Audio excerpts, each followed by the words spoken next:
Glenn, happy to be here in Singapore. Thank you for the walk through the botany gardens. It's been pretty fantastic. It's a bit warm, huh? A little bit warm. It's a little bit rehydration necessary. We're here doing a demo on Wednesday with the overall Ayra card story. You and I have been working a fair bit. You've leaned in pretty hard. We're finding Ayra card, the story itself is simplifying so many things, but you've really jumped in, investing a fair bit of time. Obviously, your resources you're using are expensive, they're focused. What's driving that? What's driving the investment and energy? No, it's a good question. I think, if you look back at the history of SSI, it's easy with rose-colored glasses to look at what's worked and what hasn't worked. And actually, I'd say in some ways, the industry has been too focused on the issuance of credentials, not the reuse of those credentials.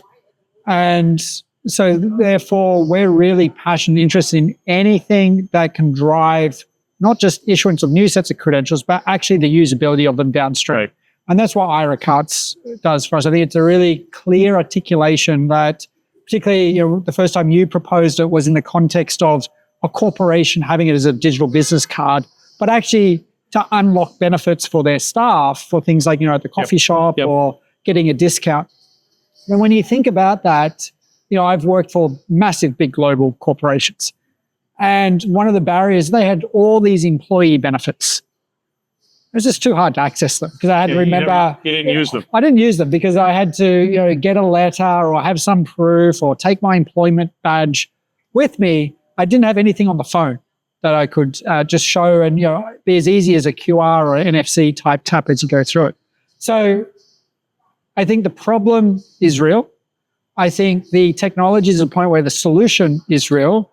You just have to bring the two together and drive it together. And I think, the part that you're fulfilling at Ayra with the membership community is you've got members who are both on the technology provider side like us who are, look, we can build this stuff, but you've also got companies that have the credentials who are saying, look, how do we get some form of utility out of it? Right. And that comes into one of the things we were talking as we walked a little bit was walled gardens, in that even inside of companies, the large companies have areas that can't share information between for legal reasons, or that's just how things happen. The idea behind the business card is it is intentionally about sharing information across a barrier. Are you finding groups you're working with are focused in on their own walled garden problem? Are they trying to protect everything, or are they opening? I'm laughing because they often start with, we want to be open. Yep. And then when they realize what that really means, pretty quickly they go back to defending, I didn't mean I wanted you to share. Or you to access. Yeah. So I still think there's a big education journey for companies on it. But again, I think this is where Ayra cards come in. Start with things that actually are fairly low value in the scheme of things. Getting a discount at the coffee shop should be relatively risk-free. Low value, low consequence. Yeah, low consequence, low risk. Right. So I like that as a concept.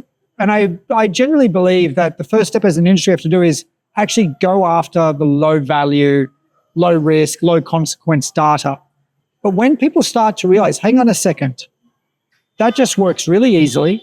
I'm getting higher adoption of that because the friction of the user experience has disappeared, which is resulting in a better customer experience. And, the clear case that comes from me is just KYC. KYC is just, I can't believe how shocking it still is. It's still paper-based. I know, if you move countries, you still end up kind of, fraudulently somebody's filling out because I can't get my phone number until I get a bank account. I can't get a bank account until I get a phone number, and I can't rent a place until I get a bank account. You've got this three-way problem. So what do? You just make a fake letter saying I've got a place to unlock that process. So I think that what Ayra cards will be is actually a really important next step in the evolution. And if we get that user experience right and get the concept of, payloads where I as an individual get to choose what I want to collect and aggregate those together, because that's the difference. I think if there's one question that I get asked, even by my own team, is what's the difference between the Ayra card and a traditional verified credential or verified relationship credentials that are coming in through first person project. Ayra cards are an aggregation of lots of other data into one payload or one digital credential. And that's the power of it, actually, is that I get to choose what goes into that, how I present that in a safe way, versus the very fundamental lower level building blocks, which are really important and Ayra card will use. Yep. But I don't want to have to go through and think, to do this, I've got to present 8 different verifiable credentials. Yep. I just present my one Ayra card, and the Ayra card and the introduction will say, okay, here's the 8 bits of information in the Ayra card that you need to share. Right. The reason we're using the business card as the analogy is that's how a business card works, right? It's a small amount of information. You hand it to someone. We don't know when we created the card where that's going to be used, where it's going to go. The relationship and what we want to do together determines that. And I can't presuppose you're going to need this ultimate credential because we don't know where we're going. We don't know if we should go. Yeah. Yeah. That's one of the things. And I think that's what breaks you out of the walled garden is, walled gardens dictate to you, this is what you can do with, here's the information set you have. Yep. And you can't change it. You can't do anything with it. But when you start to have a more flexible system where I can choose what other data I want to augment myself with, I'm going to bring my education credentials into it. I'm going to bring other memberships into that. And my professional credentials, and I can start to mix and match those together. I think that is a huge amount of innovation that can be unlocked just from that very simple premise. Did your team find it a little too trivial at first? I won't lie. I think there was a little bit of pushback from people where they were like, isn't this just a VC? Is this really needed? And I think those types of questions are always good, actually. I always encourage people, be open, ask those questions. But I think the part that people really miss, if you really distill it down, what is really the one first difference of an Ayra card to the other types of credential? It's the aggregation capability. And I think it's very hard for people to put a value on what that aggregation is because we're still dealing with issuance of onesies and twosies, and we treat each credential as if it's completely standalone, completely isolated because it's stuck in an isolated walled garden. And that's, again, why Ayra card, to me, as an aggregator, it'll break across those boundaries. And I'm sure it will show a whole set of new problems we have to solve. But that's an important next step. Well, those will be new opportunities as well. You mentioned a couple of things already. One is we've had some of our members, you included, are some of the most sophisticated ecosystem thinkers, understanding that opening up an ecosystem is important. But even they have gone to say, I have an ecosystem that's profitable, key. I'm like, great. What does it mean to open it? They're like, what? They don't know where to go. This is an approach where we tend to do at the beginning of Ayra, when it began, talked about connecting ecosystems, which we've learned is a great concept. It's not meaningful. I don't know what connect means. I don't know what ecosystem means. Put the two words together. But what we've learned is the idea of me carrying as a business card, as an Ayra card, the information, the payload that you need, is an integration, simple integration. Right. We don't have examples of doing the credential thing because the point-to-point integrations are so expensive that the only ones they ever do are the priority 10 out of 10. If it's priority 9.8 out of 10, it doesn't get done. So we don't have working examples of it using an old school approach, which is pushing us to one of the things that Ayra Cards has done. One is we pushed to do a demo. That was part of you pushing to do this demo we're doing Wednesday, which is also pushing us to have groups who want to do proof of concept and operational pilots, which is the first time for Ayra that we've had that member push, that we're being pulled in to do this, which to me is a signal. It's fantastic. We're looking at these proofs of concepts to say, what are the business processes that are going to change, and where is the new business value created? Where are you thinking that the business value and business processes will be changing? I think the business process and the business value, I think initially will come from more complex multinational businesses that, to your earlier point, they're multinational. They have many business units operating in the same country without replicating in every country that they are playing in. And because of the laws and the regulations they're into, they may not even have things that you take for granted, like a single staff repository. I don't know who my staff are. I don't know who's visiting an office. I don't know what department they may be representing. Are they allowed in this system? Things like access management, even still in 2025, is still very difficult to do, particularly when you start crossing boundaries. And then if you actually start mixing that into, kind of more modern businesses that may even take that the next step further by actually saying, look, I have third parties. Also, I have no staff. Yeah, I have no staff. I have, almost gig economy style. I've got people coming in and out. I think this is where Ayra cards will unlock a lot of value, because for the first time, I don't have to have a really complex global system for the coffee shop to give you a 10% discount. All I actually do is I flip it around the other way and just say, look, if you have an Ayra card that has some form of statement or attestation from me as the company, and you pass that verification, congratulations, you get a 10% discount. I don't care how you got it. As long as it came from me, which is, again, where the signing comes into place, I've shifted the problem completely around. And I think that really starts to unlock a lot of simplification. Yep. And when you get simplification, that's another word for user experience. And then you'll start having people, again, start saying, well, why can't I use it for this? Why can't I do that? And I think, a lot of this is based on the belief and faith, to be honest, that this will be a better customer experience. And humans, anything that's simpler and easier tends to win. And if we can get rid of paper-based systems, trying to find that email from 4 years ago when I was hired as proof of, so I just no, it's just a QR code. Yep. You negotiate. What is it you want from me? I will then just get a consent popping up saying, okay, they're asking for proof of employment and they're asking for my insurance number. You're a coffee shop. Why do you want my insurance number? No. Yeah. I think that is just a very easy, quick, fast experience that will bring a lot of value. But then take a similar one. So if I go to check in, for example, I was talking to the guy actually last time I was flying here from a major consultancy. They get absolutely ridiculous discounts at hotels. Yeah. Like the 1,000 euros a night is 200. So I mean, it's a valuable thing to say, I work at this consultancy. I'm not saying, but I have some staff that may.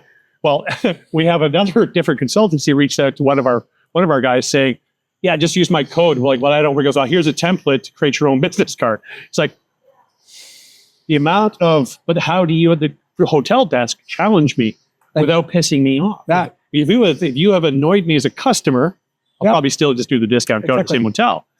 So this becomes a really easy way to say, do you really work for that consultancy and are you eligible for that discount? Yep. No, even just simple things, visiting the office and just knowing, should you unlock the door or not? I mean, I've been working for so many companies, which is, often visiting that first office, I'd waste 15, 20, 30 minutes at the front desk with all the other line of staff. Can you activate my card, please? Well, you and I, in our back history, we didn't know each other, but you and I both have a lot of history working with the military industrial complex.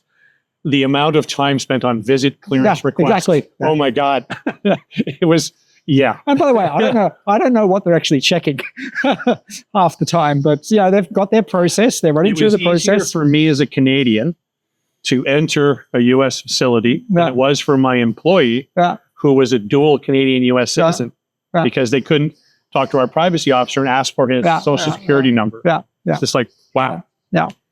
But that term covers daily use as well, because I only go to a hotel. Unfortunately, we travel a lot, both of us, but that's still not a daily use. But the tapping in at the office, all the time. Tapping for getting a discount for my card, that's pretty awesome. Yeah, but I mean, you can see going further, you see, and there's a great thing in society, public spaces, you see simple things like the electronic defibrillators, right? All over the place.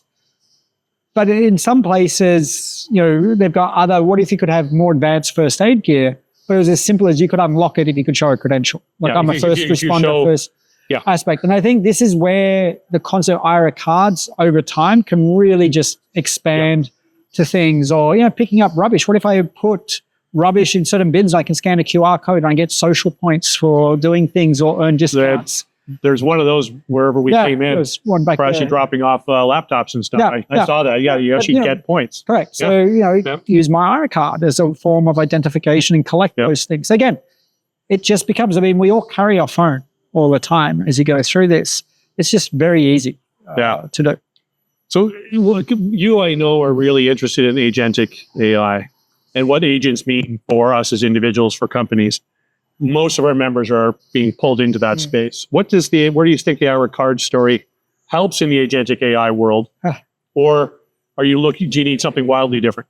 No, so I'm a big believer that humans and AI agents should be using exactly the same systems, processes, and standards. I do not think that there is actually any difference between a human and an AI agent. Now, that doesn't mean that an AI agent can do everything a human do. Just like you and I, we are both human, but we both have very different access rights. You know, I don't have access to your bank accounts. Yep. I don't have access to Canadian social services, just like you don't have access to Australian social services. So even though that we use all the same systems, we interact with the internet, we interact with systems exactly the same way, we're not the same. Right. And that's how I view AI, is that AI should get identity in the same way a human does. I think they should get a birth certificate. I think they should have passports. I think they should have similar, you know, they won't be exactly the same, but they should have all the same kind of artifacts that gives them rights and capabilities to interact in the world. What I get worried about when I hear other technologists say we need to create a different internet for AI, because the moment you do that, now you've created another walled garden. Yep. You now have a walled garden for humans and you have a walled garden for AI. Right. And the humans will not be able to understand what's happening in the AI world, and the AI world will be restricted to what it can do in the human world. Really what we want is just like, I want to know, am I talking to the real Daryl? What happens when someone constantly saying, oh, Daryl from Ayra, can you pay your membership fee? Is that really? Here's our new account information. Oh, by the way, can you pay it in cryptocurrency to this? Is that really you, Daryl? Yeah. I just want the same for my AI agent, right? All I really care about is if you're saying you're human, I want to know you're human. If you're saying you're AI, just be AI. What I don't like, AI pretending to be human or human pretending to be AI.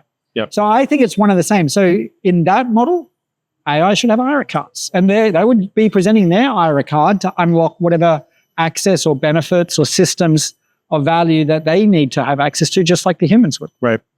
I look at I'm looking forward to the time when we have an Ayra card that I can tap, and our agents can basically say, yeah, we need to book an appointment, or exactly something. Just take care of it. Yeah. It just becomes a lot easier. But yeah, you mentioned something there. Do you read William Gibson at all? Yeah. So you're talking about the AI getting a passport. I was thinking about the AI what became Winter Neuromancer, and the other where they had Swiss citizenship. Yeah. That was it's an interesting concept that came out of, my God, the 80s. Yeah. He was writing that, but thinking about this kind of thing. I think, AI, birth certificate's the easiest one to understand. Humans, we get a birth certificate. And the birth certificate really is your record of existence and where you came in, at what time, and kind of what parentage you have. AI actually needs exactly the same thing, right? It's an AI agent deployed in this data center in Singapore by, I don't know, Anthropic or Amazon. Operating Microsoft, under this framework. With this version. On this hardware for this customer domain. That's its birth certificate. By the way, it gives it no rights. It just says, though, it's globally unique and it's an attestation that it's at least been provisioned by company X in location Y. Right. Now, as you start giving it credentials saying, okay, now I can look up in a trust registry, that is a real AI agent that's been provisioned. I can see that. I'm now going to give it credentials in my company saying you're now able to access the employment systems for background verification and help screening of resumes, for example. That's kind of like a passport to itself. Yeah. And it should collect that and hold it itself. And then as it talks to other systems, it says, why are you accessing the recruitment system? Oh, here you go. Here's my proof that I have reason to be accessing it as you go through this. I like your passport example. Alexandre from the CEO of Glyph. When we first started talking about Ayra cards, I literally, as you've seen me do many times, pulled a card out. His analogy was, Glyph is very rigorous organizational identity. They're more of a passport level. Yep.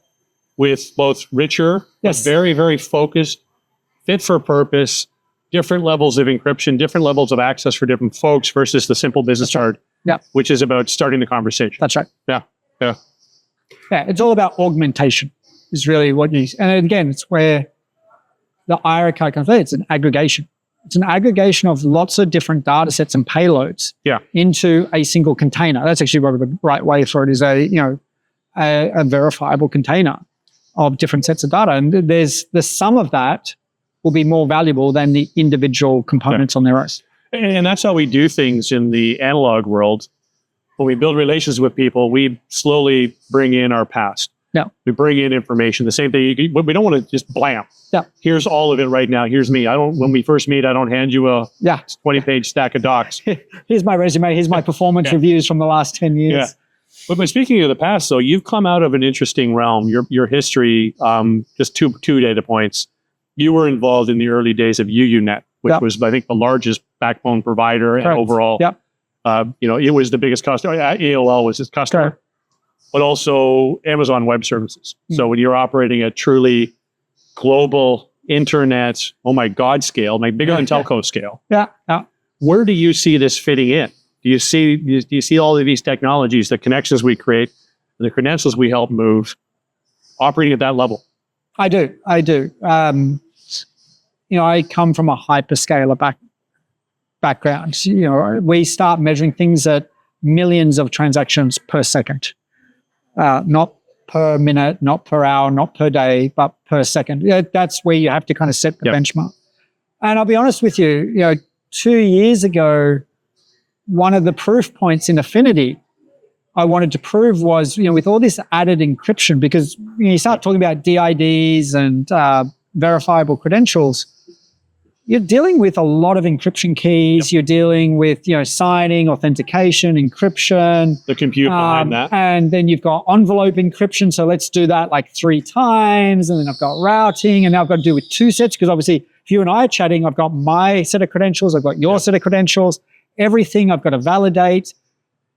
What's the performance cost of that? And so that's actually what kickstarted a big investment into messaging, asynchronous, decentralized messaging. And, we really like what DIDCOM does there.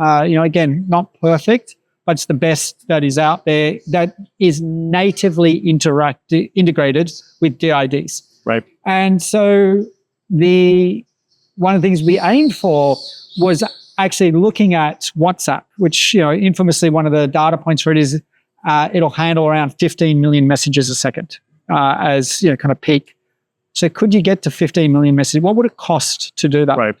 And, bringing that production hyperscale coding architecture to how to do this, and, starting to think about like production scale DID resolvers, distributed caching systems, very advanced cryptographic aspects, and to the point where we're very, very opinionated on the types of crypto that should be supported and what shouldn't be, because it's too slow. It's not that, and it's also too insecure. We don't support RSA.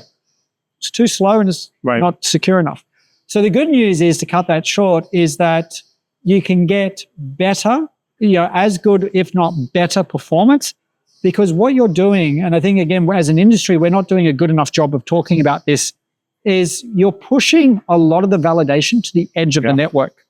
Whereas when you're not using this technology, you're centralizing it into the center of the network. And the problem with that is, one, I have to have trust channels all the way into the center, which gives opportunity for bad data to come in, versus when it's on the edge, I can use way more compute power. Your phone, your wearable devices, your laptop has huge amounts of compute power.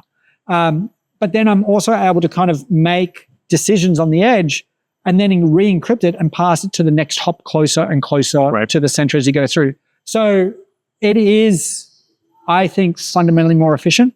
But the problem is it requires a very big quantum shift in how you think about the architecture. And, my experience of, driving cloud adoption a long time ago when it was new, that was the hard part.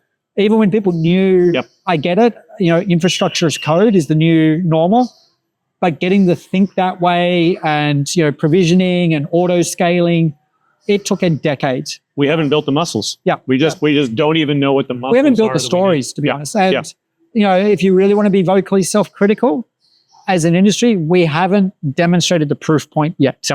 I'll be really honest. I don't agree. We've been able to say, here's the slam dunk reason why you cannot escape this. That's one of the reasons we created, back at the beginning, GAN, now Ayra, was the founders, the ones who were driving it for it. I got brought in as an independent. They were frustrated that the tech was sufficiently scalable. but it wasn't suddenly being deployed. Yeah. It's a combination of the focus has been, what's the business case that's actually necessary, and then the first business case, especially to drive the scale, which is why I like something as simple as Ayra cards, the business card, but the governance and the tech, because they tried the tech, they pushed the tech, but even when you see it, the demonstration works. If you're a business, you don't even have the muscles to understand what you just saw. Correct. You're thinking it's a centralized server. Well, I can build me one of those, and it's not the same skill set. Yeah. So if only it was that easy. Yeah. The intersection though of AI, of connection and comms, and then both you and I consistently talk about both. That's critical. And to me, the trusted ecosystems. When I say ecosystems, I don't mean supply chain. I mean these nano, tiny, almost one credential, one ecosystem type of thing.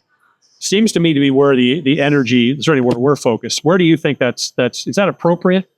I think so. I think, if I was to look into a crystal ball, I'm a big believer that the future is made up of these tiny little trust networks. And the smallest of those trust networks is myself. Yep. Right? What are my devices? What is around me?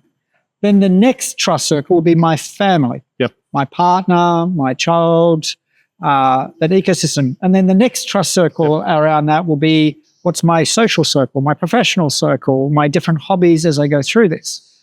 So 8 billion people in the world. Yep. Quite likely that we all are part of at least 3 or 4 trust communities, at least. I mean, you're talking 30 billion trust communities. Yep. And, this is where integration now comes into play. And, where I look at some of the technologies coming out, which will be trust registries are key. Yep. And I think every individual will be running a trust. You might not realize you're running a trust registry, but you really are. Yeah. And then those trust registries will be registry of registries. So they get aggregated up. And I think the easiest one to always understand is, take Singapore. Singapore government will have a trust registry for Singapore, but each ministry within Singapore will run an independent trust registry, one for Ministry of Health, one for Ministry of Education, Ministry of Defense. But they are under the Singapore one, and within the education one. There's going to be childcare, primary school, high school, higher education, professional education. So you can just see how this just becomes a whole tree structure. AI education. AI education. I can't wait for AI that fails. But so you have this whole concept, this whole trust regime. So then what you start to create is a trust graph. How do I navigate across these? And this is really where, again, our partnership with Ayra, why we invested in this relationship and leaning in is because we like to look around corners. We like to say, okay, trust registries are literally here. TRQP 2.0, it's here. You're seeing the first implementations coming in, which is great. Ayra cards will be one of the first, kind of demo use cases of that. That hard requires it. And it requires it as you go through this. Linux Foundation leaning in on some of this as well. What's the next order of problems that come with this? Yeah. And I think that's really where Ayra as a community, all of us, we have to come together and just talk about it. And, I can promise you it's going to solve some problems and it's going to create a whole bunch of new problems. And we have to be able to have that openness to talk about the good, the bad, and there's going to be some ugly things where you're like, oh, crap. But that's innovation. That is actually the thing of innovation. I think one of the things we have to be very careful about is aiming for perfection on the first go. Is Ayra card going to be usable for every single use case that someone wants? No. And that is okay. Yep. It is okay. What is it not doing? And let's go and understand that and then see, is that something that could be augmented in the future, or is that going to be a new standard that sits alongside it? Yeah, or does the standard move to, well, is it when Drummond wrote the special network effects paper? Correct. Yeah. Something at the global level likely has to be simple because it's global. Yeah. But industry specific may get a lot more detailed. You may get very, very detailed at a lower. But the patterns of how do I use the thing? How do I carry in the card? Yep. That I am now the point of integration at the hotel, the hospital, the education, the conference, meeting you at a dinner table. That the pattern should be similar. Yep. But if I'm working in a very particular industry, what I'm carrying might be wildly different. Correct. Yeah. And I think this is again, the simpler the building blocks. Again, if I look at my experience, why did the internet take off? IP, TCP is pretty damn basic, right? Yeah. It's all the complex protocols, video streaming, social media, interactive, low latency. It's all built on the same underlying set of protocols. We didn't go out and invent 13 different protocols. Well, at one point there was. At one point there was, but it didn't scale, right? Yep. It didn't scale. Yep. It was really, TCP IP, Vint Cerf that, kind of brought that to life. And, again, Amazon in the early days of clouds, right? They had a very simple API that you could use for S3 for just storing I was one objects. of the early users of S3. Yeah, right. And so simplicity wins. Yep. And I think, again, if we take just a tough look at some of the standards that we try to use, they are not simple. They're fairly complex. They're fairly complex, and they're trying to be, a jack of all trades, but master of none. Yeah. And so, again, my personal mission at the moment as I work with, Ayra, First Person Project, and some of the standards bodies is actually going back to first principles about what is the simplest representation of a singular use case, make that really simple, and then make it stackable. Yeah. So you'll see this with Ayra cards, right? Ayra cards are actually pretty simple because I actually were relying on underlying technology to do some of the more complex aspects instead of trying to either bring Ayra cards down into those and make them complex or bring them up into Ayra card and make Ayra card like really low level detail. Ayra card's going to be pretty simple. Like, show me what you've got. Totally. You mentioned two things there. One is you like to look around corners. No. One of the questions I have for you is the Ayra card protocol, the initiative we're working on. You're investing in it. You're leaning in. There's a cost to doing that, to being a first mover. There's also a cost to waiting. Yes. How do you balance those two? Any advice for others? Any advice? It's a bit of a gamble sometimes. Yeah. But look, the one thing I'd say is there's two things I've learned in my career. One is you have to be in the race to win it. If you are not in the race, it's pretty simple that. Second is when it comes to infrastructure, you have to lead with the lowest level of the infrastructure stack first.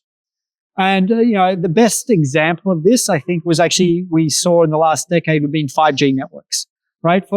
It took years of the industry talking about telco should build a 5G network. Well, why would we build a 5G network? There's no 5G devices. Yeah. The device guys would say, well, we're not going to build a 5G device because there's no 5G network and there's no 5G app. Yep. Software developers wouldn't build a 5G app because there's no 5G devices to build up. And literally, this was a stalemate for years. And by the way, building a 5G network, billions of dollars. So in every country. Right, in every single country by all the major telco operators. What broke the camel's back there was the telcos eventually realized, now hang on a second, we're the lowest level. If you don't build the road, you don't build the highway, nothing can run on top of it. Yep. And so again, when I look at what Affinity has to build, this is why we go back to first principles, and it's things like, okay, you need DID management, VC lifecycle, DIDCOM for messaging, that'll expand to trust spanning protocol and trust tasks in the future. But you need to build all those things, even though there's actually no one driving on the roads yet. Yep. But what that allows is us now, when Ayra comes along, and actually Ayra is using some DID technology, VC technology, messaging technology, presentation technology, trust registries. Actually, only took a couple of weeks to pull it all together and show that it's working. But in those couple of weeks, it's got all the security. Yep. It's got all the performance capabilities. It's standards-based. That's the benefit you get as you go through it. So, what I would say to others is just think about where are you in that stack. If you believe you're at that infrastructure layer, you got to be building. But if you're wanting to build the applications on top, then find the road builders and go make friends with them because we want to build. Yep. And that's also part of the story of Ayra cards that we like is that it shows on the commercial side, we really have three kinds of members: tech stack infrastructure providers, systems integrators. Most of those are supporting the end user customers who have the business problems that are going to either save money, make money. Yep. They're looking for each other. Yes. It was really, and Ayra cards like, hey, I want to build one of those. I want to try something lightweight. your point on one of the things we were looking for the demo, and as we get into the proofs of concept and pilot projects, one of the rules we have is it really needs to be out of box capability. We don't want to develop net new. We're not hey, let's go try something new. It's like, no, let's take what's there, configure it, deploy it. I'm happy to hear it was only a couple of weeks because you are first in, right? You were graceful enough to host me when I was back here to figure out around the corner those things that we hadn't quite figured out. And thank you. There's some tough discussions. But it's what's necessary. But then we also had, we're going to, Mattia from Northern Block. Yeah. They're doing trust registries, adding TRQP now that it's out. It was an afternoon of work. So we're not talking like a huge lift. They're not big lifts. And I'd say, even though Affinity's leaning in, a couple things. One, a lot of our software, it's all open source. Yep. So, others out there, please feel free, try it out.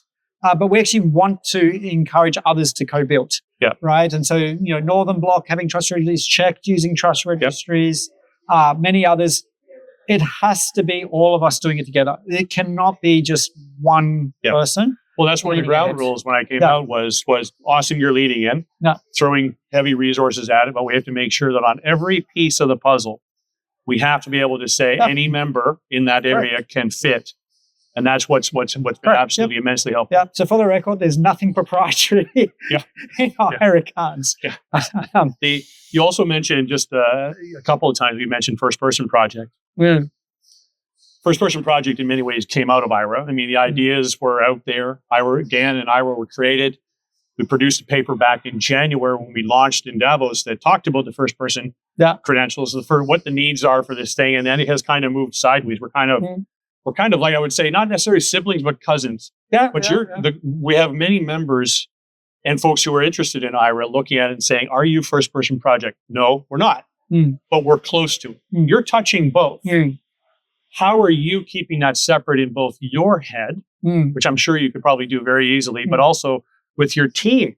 Because there's what seems to be overlap, but keeping them separate is really, really kind of important and knowing where they fit. Yeah. Look, I actually think they're very complementary to each other. Ayra for us is very clear. It's registry of registries. It really is about, what are the trusted lists or registries of data that can be presented in a cryptographic, provable way. And again, because we look around corners, to us it is clear. A trust registry for a walled garden is not needed. But a trust registry for an open garden that allows another garden to work, that's really where the Ayra, kind of technologies and services come into place. Ayra Card, again, we view as an aggregator. So it's a higher level aggregation with an app that is all about the user experience of presenting this. So I think it's actually very different to first person project, where first person project is really looking at the definition of what's a trust community itself, what's a verifiable relationship between one or more entities, what does it mean to have a personhood credential. So they're looking at schema. So I'd say they're actually a little lower down in the stack, with future plans to grow into things such as trust graphs, personal network managers and others. But I think when they get there, Ayra will have already set some of the standards, and actually the two will just continue to be in lockstep as you go through it. So I think it's good to be aware of both. I think it's okay if you blur the lines on the outside because, again, they're all using open technologies. VRCs and PHCs, they'd just be payloads within an Ayra card. So if you choose to start with a VRC PHC approach and not Ayra card, it's okay. You can bring in an Ayra card at any point. Or if you start with Ayra cards and at some point want to break out PHCs or VRCs. The other hack is most Ayra cards are both. They are both. The fact that my company gave me a business card, guess what? That's I have a relationship with the company and I am a person. So I would just suggest don't get too hung up on it's not as technologists, sometimes we get into religious battles of what it is. I think they're very complementary. I think you're both solving different dimensions, actually, of a much bigger puzzle, and both are required to come together. And, I know you and Drummond talking to each other. Do you have to agree on every step? No. Just like every member of Ayra doesn't have to agree on every step either. But as long as we agree on what needs to be common, then the magic will happen. Yeah, we're aligned very closely. We're following you and I were talking about VRCs earlier. Yeah. As we were walking around the gardens. We're also aligning with Harvard. I Yep. think you're working Yes, with yeah, them. we're working it. And we're not diving in and having a ton of opinions on that because that's really first person. It's more, okay, great. How does Ayra Cards meet it? Yes. How do we use it? And Yeah. how do our members leverage it? Yeah. So it's nice and good. So Yeah, it's- they all flow into each other. Cool. So I'm not, from what I'm seeing, and I genuinely mean this, I'm not seeing any red flags or kind of challenge or issues where you're going in different paths Yeah. or that you're working against each other. I think you're actually both walking down, and first person project is sprinting ahead on different aspects Yep. that will be required by Ayra. Yep. And Ayra is sprinting ahead on different parts that will be required Drummond and I by this first week. person projects. It's Drummond and I this week, as we publish the newest version of the Trust, which is Query Protocol. That's Trust over IP, Yeah. but we're probably the biggest contributor to it. We just caught him up on the Trust Yeah. Registry side, even though he's one of the editors of that spec. So yeah, it's a data back and forth. It's a dance. It's a dance. What questions do you have for me?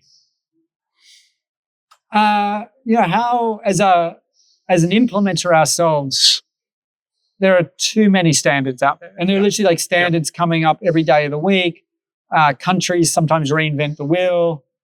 How do you see the role of Ayra of trying to help, consolidate some of those standards, or at least have a set of standards that, if we can say that we're compliant to, will drive reusability across the industry?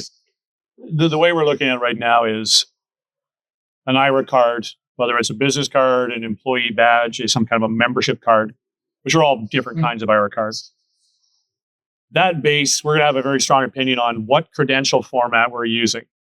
What are the interactions? How do I offer you a card? How do you request a card? Mm-hmm. How do we share the card? Yeah. How do we make sure that the payloads come with the card? Beyond that, we don't care. When we look at the various flavors of credentials, we just have an opinion. You and I have talked about it. It's a sharp-elbowed opinion. It's an answer. Yeah. Business people are not looking for yet another credential format that is flavor. I mean, so they're not asking you to buy SDJWTs? No one said that. No one's asked you. They just want to share the stuff. Yeah.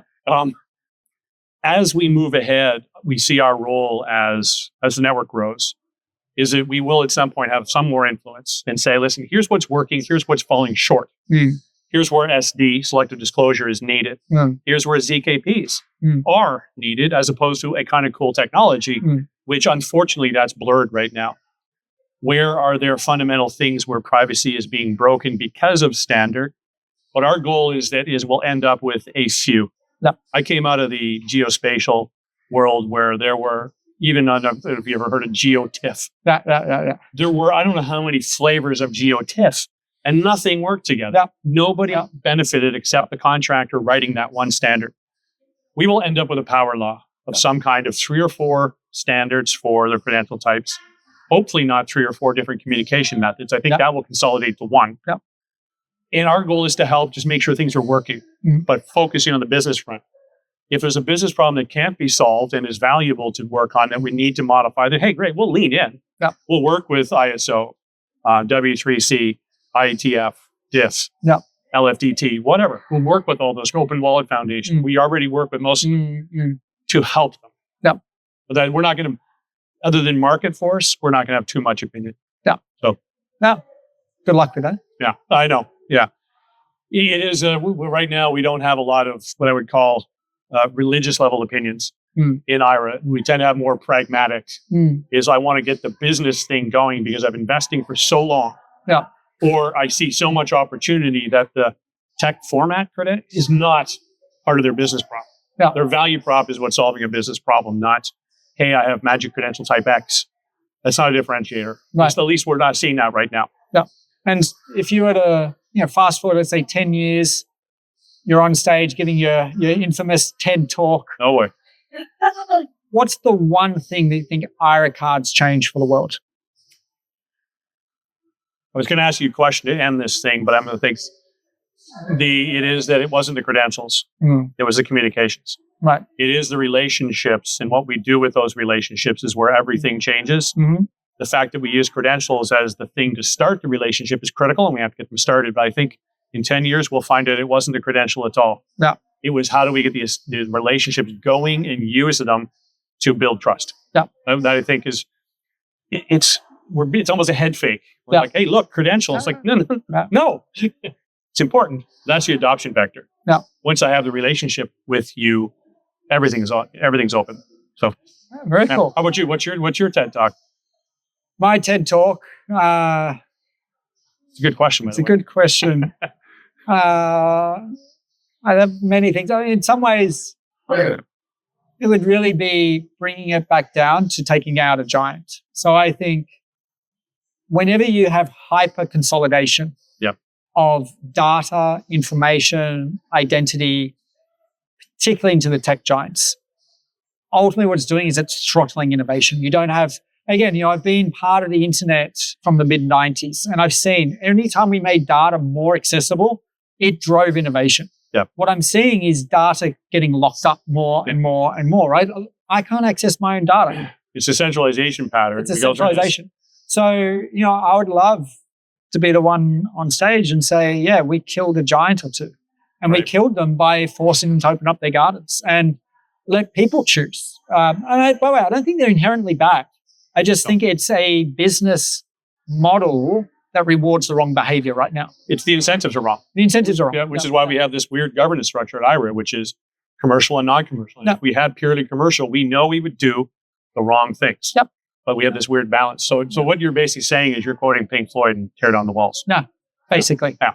The Rebel. Or Billy Idol, Rebel, Rebel, Rebel. Yeah. Awesome. Awesome. Perfect. Pleasure, as always. Thank you, sir. Thanks, Daryl.